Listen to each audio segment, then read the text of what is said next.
Monsieur le ministre. La parole est maintenant à notre collègue Michel Savin pour le groupe Union pour un mouvement populaire.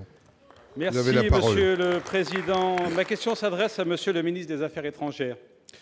Deux anciens pilotes de chasse de l'aéronavale française, Pascal Fauré et Bruno Odos, originaires de mon département de l'Isère, sont actuellement toujours assignés à résidence en République dominicaine, après y avoir été incarcérés pendant 15 mois dans des conditions extrêmement dures, au motif qu'ils seraient impliqués dans un trafic de drogue. Les autorités françaises ont réalisé des enquêtes poussées quant à leurs antécédents et personnalités. Ces pilotes ont tous deux été titulaires d'une accréditation spéciale sur décision personnelle du président de la République française. Ils ont été à plusieurs reprises décorés pour des opérations militaires sur des théâtres extérieurs. Les bulletins de leur casier judiciaire sont bien évidemment vierges de toute condamnation. Reconvertis dans l'aviation civile, les deux pilotes sont, au moment de leur arrestation en mars 2013, tous deux salariés d'une compagnie d'aviation d'affaires en mission pour le compte d'un client de cette dernière. Ce 19 mars 2013, alors qu'ils s'apprêtent à effectuer un vol commercial de la République dominicaine en direction de la France, l'avion dont ils sont aux commandes est la cible d'un assaut de la Direction nationale du contrôle des drogues. Au cours de cette opération spectaculaire et très médiatisée, la DNCD affirme avoir trouvé près de 700 kg de cocaïne dans 26 valises. Le haut fonctionnaire dominicain qui a conduit cette opération, ainsi que la plupart de ses collaborateurs, seront rapidement démis de leurs fonctions par les plus hautes autorités de la République dominicaine. Par la suite, de nombreux et graves incohérences ainsi que la résonance médiatique de cette affaire vont aboutir à son enlisement judiciaire pendant plusieurs mois.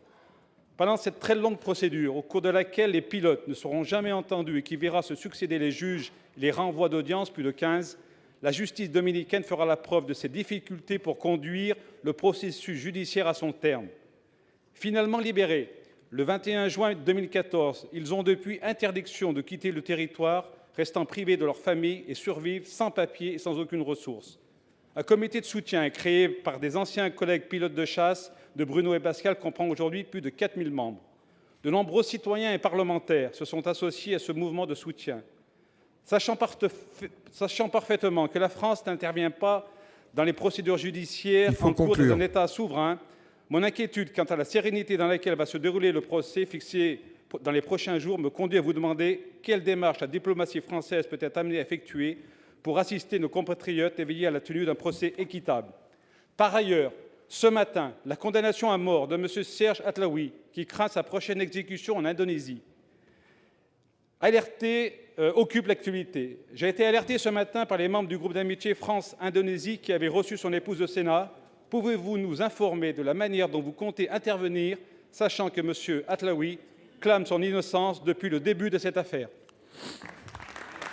Pour vous répondre, la parole est à Mathias Sekel, secrétaire d'État chargé du commerce extérieur des Français de l'étranger. Vous avez la parole, Monsieur le ministre.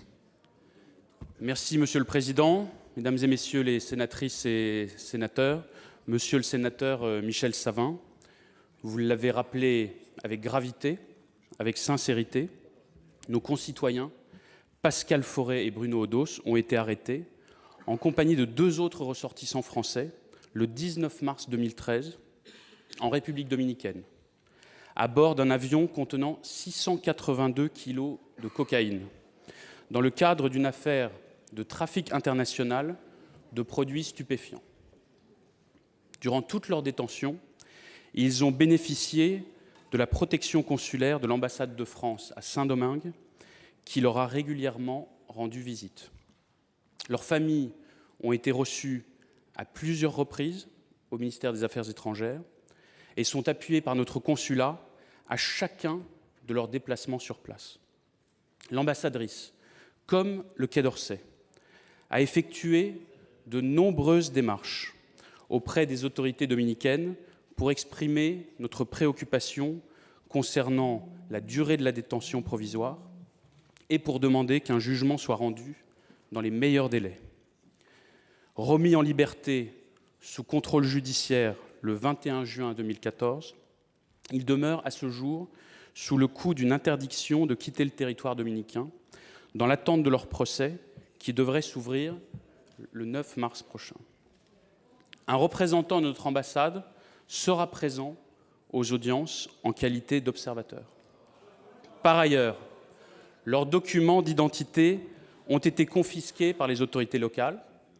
Et afin de permettre à M. Odos d'effectuer différentes démarches auprès d'administrations dans notre pays, l'ambassade a saisi les autorités compétentes pour récupérer sa carte nationale d'identité. L'ambassade demeure en contact régulier avec nos concitoyens et continuera à suivre de très près la situation. Et vous avez évoqué aussi le cas tragique de notre compatriote Serge Atlaoui, condamné en Indonésie.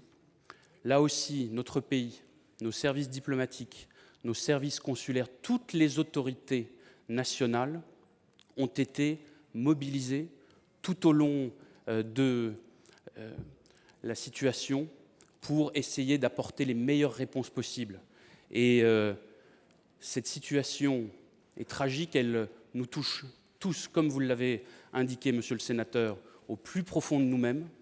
Elle confirme à la fois la détermination du gouvernement et des autorités françaises à rester mobilisées à ses côtés et aussi à se battre pour l'abolition de la peine de mort partout dans le monde. Merci,